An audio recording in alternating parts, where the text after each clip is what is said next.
Welcome to SP smart hybrid comparative schooling system. बच्चों यहाँ पे बेब्स के जो असाइनमेंट के क्वेश्चन है उसका वीडियो में सोल्यूशन आपको दे रहा हूँ।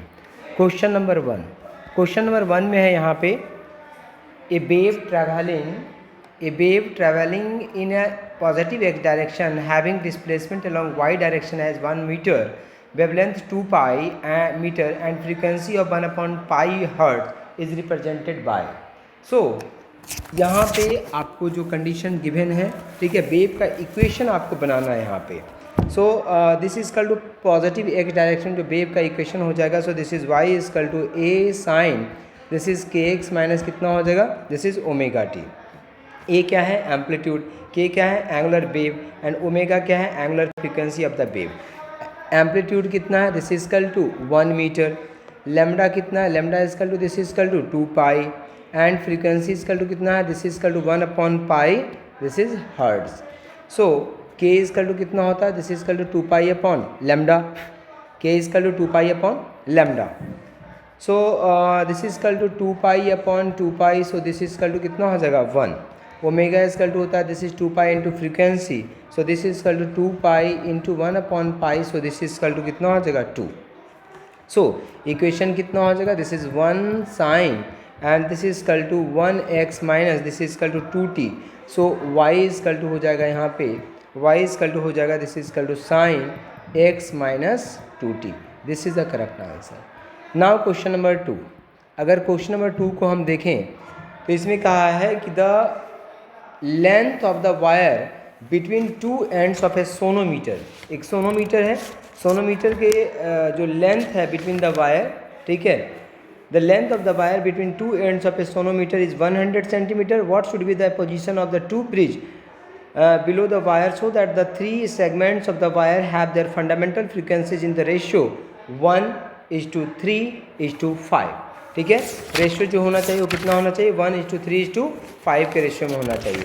तो बच्चों हम लोग जानते हैं यहाँ पे, जैसे मान लिया जाए कि ये यहाँ पे वायर है, यहाँ पे वायर फिक्स है, तो मान लिया जाए यहाँ पे ब्रिज, यहाँ पे और यहाँ पे फिक्स है वायर, ठीक है। सो टोटल लेंथ कितना हो गया, ये this length is L and this length is यहाँ पे कितना हो गया L1, this length is L2 and this length is कितना हो गया L3 हो गया। So this is equal to A and this is equal to कितना हो गया B। सो आपको गिवन क्या है, L1:L2:3 and this is equal to कितना गिवन है 1/3 1/1:1:1/3 कितना है 5। So this is equal to 15:5 कितना हो जाएगा 3 हो जाएगा। Let x be the common factor, so this is equal to 15x + 5x + 3x and this is equal to कितना हो जाएगा 100।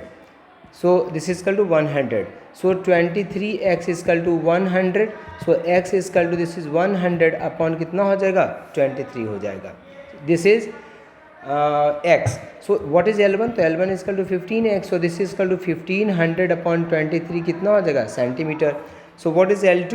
तो L2 is equal to this is 5x. So this is equal to 500/23 कितना हो जाएगा centimetre. And what is L3? तो L3 is equal to हो जाएगा 3x. So this is equal to 300 कितना हो जाएगा 23, this is सेंटीमीटर। तो the bridge should be placed from A at 1500/23 centimetre and 2, मतलब किसके किसके बीच में होगा 1500/23 टू 2000 अपॉन कितना हो जाएगा 23 centimetre respectively. This is the correct answer. Now next question, question number 3। Question number 3 में है कि if N1 N2 and N3, ठीक है, N1 है, N2 है और N3 है, ठीक है, ये जो गिवन है आपको फ्रीक्वेंसी गिवन है N1 N2 N3। If N1 N2 N3 are the fundamental frequencies of 3 segments, 3 segment से बेटा उसकी फ्रीक्वेंसी गिवन है, कितना है N1 N2 N3, ठीक है। अब इसके बाद कहा है आपसे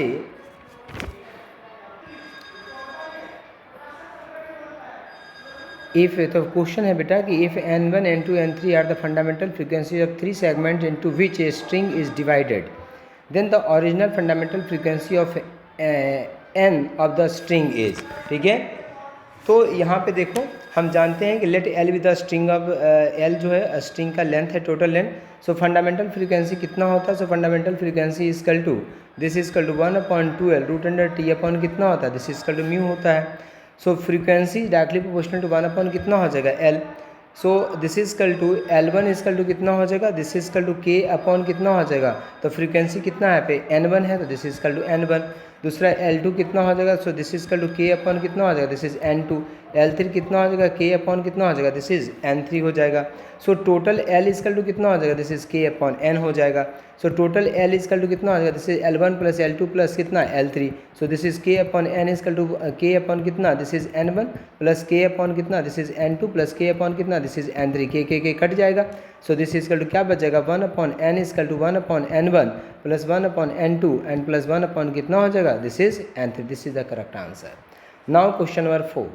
अगर क्वेश्चन नंबर 4 को हम देखें तो क्वेश्चन नंबर 4 में कहा है कि if L and M1 hangs vertically from a rigid support, a block of mass M2 is attached to the free end of the rope. A transverse pulse of wavelength lambda 1 is produced at the lower end of the rope. The wavelength of the pulse when it reaches the top of the rope is lambda 2. Then the ratio of lambda 2 upon lambda 1 is lambda 2 upon lambda 1 का आपको यहाँ पे क्या पूछा है, ratio पूछा है। सो अगर क्वेश्चन हम देखें तो यहाँ पे एक रॉड है, ठीक है, और यहाँ पे ये फिक्स है, यहाँ पे एक मास अटैच्ड है and this mass is M2 and this mass is M1। So what is wavelength, तो लैम्डा 1 जो होगा directly proportional to this is equal to velocity v1 and this is equal to root under T1 upon कितना हो जाएगा, this is equal to mu हो जाएगा। सो इसी तरह से लैम्डा 2 कितना हो जाएगा, lambda 2 is directly proportional to v2, so this is equal to root under T2 upon कितना हो जाएगा, this is equal to mu हो जाएगा। सो लैम्डा 2 अपॉन लैम्डा 1 जब रेशियो आप निकालेंगे इसका, तो root under this is M1 plus M2 upon कितना हो जाएगा, this is equal to M2, क्योंकि T2 इज इक्वल टू कितना है M1 plus M2 into g and T1 is equal to कितना, this is M2 into g. So this is the correct answer. Now question number 5। अगर question number 5 को देखें तो question number 5 में कहा है, क्वेश्चन नंबर 5 में कहा है कि if we study the vibration of a pipe open at both end then the following statement is not true, all harmonics of the fundamental frequency will be generated. तो ये तो जनरेट होता ही है, सभी को पता है।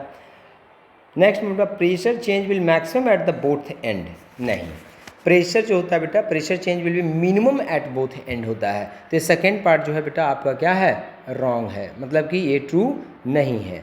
Now question number 6। Question number 6 में कहा है कि the number of possible natural oscillation of air column in pipe closed at one end is 85 centimetre whose frequencies lie below 1250 hertz are. तो इसमें फ्रीक्वेंसी इसकल टू हम लोग जानते हैं, this is equal to V upon कितना होता है, this is equal to 4L होता है क्लोज ऑर्गन पाइप में frequency. So V is equal to कितना, this is 340, this is metre per second है यहाँ पे गिवन। L इजकल टू कितना, दिस इज 85 सेंटीमीटर है given. So this is equal to 0 point कितना होगा, 85 मीटर हो गया। सो फ्रीक्वेंसी इजकल टू कितना हो गया, so this is equal to 340 divided by कितना हो जाएगा, 4 into 0.85। So this is equal to यहाँ पे कितना हो जाएगा, 100 कितना हो जाएगा, दिस इजकल टू हर्ट्ज हो जाएगा, ठीक है। So natural frequency of close organ pipe will be, so this is frequency n is equal to हो जाएगा, this is 2n minus 1 into कितना हो जाएगा frequency. So this is equal to nu हो सकता है, दिस इजकल टू 3 न्यू हो सकता है, दिस इजकल टू 5 न्यू हो सकता है, 7 न्यू हो सकता है, दिस इज 9 न्यू हो सकता है। इस तरह से आपको फ्रीक्वेंसी यहाँ पे मिलेगा। सो वैल्यू कितना हो जाएगा 100, so this is equal to 300, so this is equal to 500, so this is equal to 700, so this is equal to 900, so this is equal to 1100, ये हर्ट्ज एंड 1300। इस तरह से आपको यहाँ पे फ्रीक्वेंसी मिलेगा। दस the number of natural frequency lie below 1250, तो बिलो 1250 कितना, 1 2 3 4 5 6, तो कितना हो जाएगा answer 6 is the correct answer. Now question number 7। Question number 7 को देखें तो an air column close at one end, air column है बेटा, क्लोज किधर है, one end, close air column close at one end and open at the other, resonance with a tuning fork when the resonance with a tuning fork when the smallest length of column is 50 centimeter, the next large length of the column resonating with the same tuning fork is, ठीक है।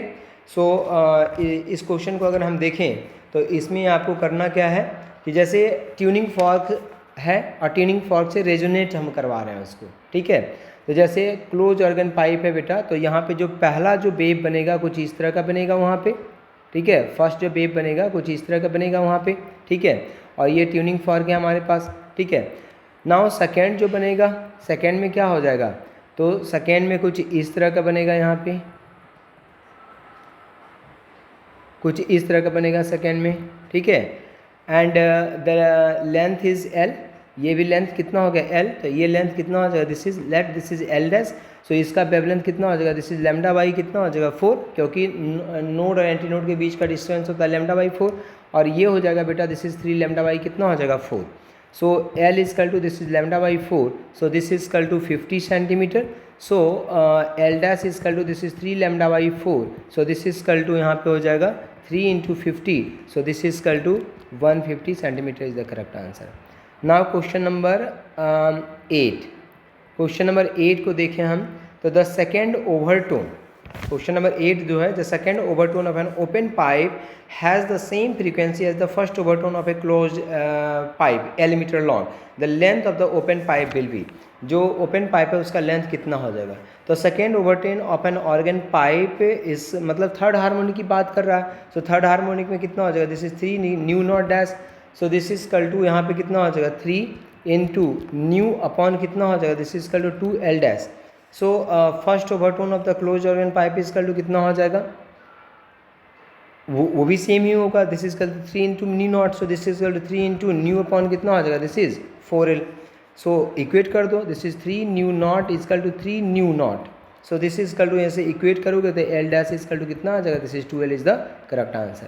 Question number 9 अगर हम देखें, तो question number 9 में कहा है 3 sound waves of equal amplitude, 3 sound waves है और एम्पलीट्यूड क्या है, इक्वल है, 3 sound waves of equal amplitude है फ्रीक्वेंसी n-1, फ्रीक्वेंसी जो है बेटा एक का n-1 है और एक का n है और एक का कितना है n+1, n-1 एक का है आपका n-1 n और n+1, ठीक है, they superimpose to give beats, ठीक है, ये सुपर इम्पोज कर रहा है और आपको क्या दे रहा है, बीट दे रहा है, they superpose and give beat, the number of beat produce per second will be, जो नंबर ऑफ बीट जो डेवलप होगा पर सेकेंड वो कितना होगा, उसकी वैल्यू कितनी होगी, तो इसके लिए हमें क्या करना पड़ेगा यहाँ पे, सो अगर हम देखें तो बीट कितना बनेगा, तो बीट इजकल टू होता है, सो दोनों फ्रीक्वेंसी का डिफरेंस करते हैं n+1 minus n-1, so this is equal to कितना होगा 2 is the correct answer, 2 beat आपको यहाँ पे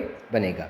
सो क्वेश्चन नंबर 10, क्वेश्चन नंबर 10 को अगर हम देखें तो the two nearest harmonics of a tube close at one end क्या है बेटा, क्लोज, तो जो वन एंड क्लोज है उसमें two nearest harmonic of a tube close at one end and open at other end at 220 hertz and 260 hertz, what is the fundamental frequency of the system, जो fundamental frequency होगा system को कितना होगा, so nearest harmonics of an organ pipe close at one end is differ by twice of its fundamental frequency, so this is equal to हम यहाँ पे क्या लिखेंगे 260 minus 220, so this is equal to twice of frequency, so this is 40 is equal to twice of frequency, तो frequency is equal to कितना हो जाएगा, this is equal to 20 hertz होगा, this is the answer.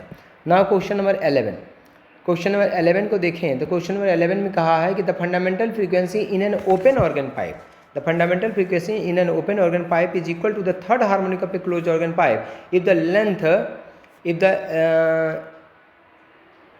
length of the closed organ pipe is 20 centimeter, the length of an open organ pipe is, open organ pipe जो है उसका length कितना हो जाएगा, so for a closed organ pipe third harmonic कितना होता है, so this is equal to 3v upon कितना हो जाएगा, this is 4l हो जाएगा, this is the third harmonic, and for open organ pipe fundamental frequency कितना होता है, this is v अपॉन कितना होता है 2l डैश होता है, सो गिवन है दोनों इक्वेट कर दो, so this is 3v upon 4l is equal to v upon this is 2l dash, so this is equal to l dash is equal to कितना हो जाएगा, this is 4l upon 3 into 2 is equal to this is equal to 2l upon कितना हो जाएगा 3 हो जाएगा, so l and l dash of the length of close organ open organ pipe, so what is l dash, तो l dash is equal to कितना हो जाएगा, this is 2 into 20 upon कितना 3, so this is equal to 13.33 centimetre, 13.33 centimetre is the correct answer. Now question number 12, question number 12 में है कि tuning fork is used, question number 12 में है कि ट्यूनिंग फॉर्क इज यूज्ड, तो क्वेश्चन नंबर 12 में है बेटा ये tuning fork is use to produce resonance in a glass tube, the length of the air column in this tube can be adjusted by a variable piston At room temperature of 27 degrees Celsius, two successive resonances are produced at 20 centimeter and 73 centimeter of column length. If the frequency of the tuning fork is 320 Hz, the velocity of sound in air at 27 degree Celsius is. तो अगर हम देखें इस question को तो इस question में कहा है the velocity of sound in air 27 degree Celsius की इक्वल टू कितना हो जाएगा, वेलोसिटी ऑफ साउंड जो होगा वो कितना हो जाएगा, the velocity of sound in air at 27 degree celsius is so this is equal to हम जानते हैं v इक्वल टू कितना हो जाएगा, this is 2 frequency into L2 minus कितना हो जाएगा, दिस इज L1 हो जाएगा, वेयर न्यू इक्वल टू क्या है, frequency of the tuning for annual L2 क्या है, सक्सेसिव कॉलम लेंथ है, सो v इक्वल टू कितना हो जाएगा, equal to 2 into this is 320 into L1 L2 कितना होगा 73 minus 20, so this is 2 into 320 2 into 320 into और ये सेंटीमीटर को मीटर में कन्वर्ट करोगे 10 टू पावर माइनस 2 लेना पड़ेगा यहाँ पे, इंटू ये हो जाएगा तुम्हारा 50 60 70 53 into 10 to power minus 2, so this is equal to इसको कैलकुलेट करोगे तो 3 अप्रॉक्सीमेटली 339 मीटर पर सेकेंड आपका आंसर आ जाएगा। Now question number 13, question number 13 देखें तो two pendulum of length 121 centimetre, तो ये देखो टू पेंडुलम है, लेंथ है एक का 121 एक का 100 centimetre, so L1 is equal to 121, so centimetre को मीटर में कन्वर्ट कर लिया, L2 इजकल टू 100 तो मीटर में कन्वर्ट कर लिया। हम जानते हैं T is equal to 2 pi root under L upon G होता है, so T is directly proportional root under L, so T1 upon T2 is directly proportional root under L1 upon L2, value put किया वहाँ से answer आपका आ गया। Now question number 14, question number 14 है यहाँ पे, क्वेश्चन नंबर 14 में है two waves are represented by the equation y1 is equal to a sin omega T plus kx plus 0.57 metre and y2 is equal to आपको यहाँ पे गिवन है। आपसे बोला है कि phase difference between them is, इन दोनों के बीच का फेज डिफरेंस जो होगा वो कितना होगा।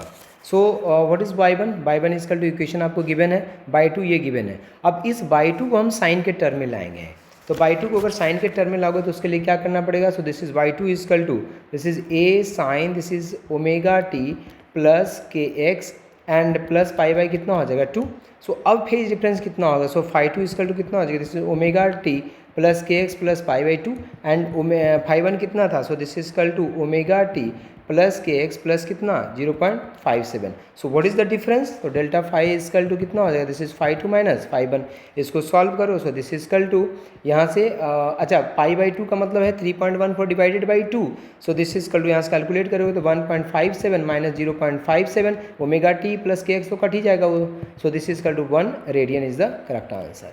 Now question number 15, question number 15 कहता है wave in a string that has an amplitude of 2 centimetre, the wave travels in the positive direction of x axis with a speed of 128 metre per second and it is noted that 5 complete waves fit in a 4 meter length of the string, the equation describing the wave is, ठीक है। सो amplitude is equal to यहाँ पे कितना हो गया, this is equal to amplitude is equal to 2 centimetre, so this is equal to 0.02 metre, so speed कितना हो गया 128 this is metre per second and lambda is equal to कितना हो गया, so lambda is equal to this is equal to 4/5 हो जाएगा, सो दिस इजकल टू 0.8 हो जाएगा मीटर, सो लेमडा निकल गया आपका यहाँ से, सो फ्रीक्वेंसी इजकल टू कितना हो जाएगा, this is 128/0.8, so this is equal to 160 कितना हो जाएगा हर्ट्ज हो जाएगा। सो ओमेगा इजकल टू कितना होता है, this is 2 pi into frequency, so this is equal to 2 pi into 160, so this is equal to 1005 हो गया यहाँ पे 100 क्या हो गया 5, सो k इजकल टू कितना होता है, this is 2 pi upon lambda, so this is equal to इसकी वैल्यू पुट करोगे तो 7 पॉइंट कितना आ जाएगा 85 आ जाएगा यहाँ से, सो इक्वेशन जो बनेगा y equal to 0.2 metre 0.02 metre sine and this is equal to 7.85x minus 1005 into t, this is the correct answer।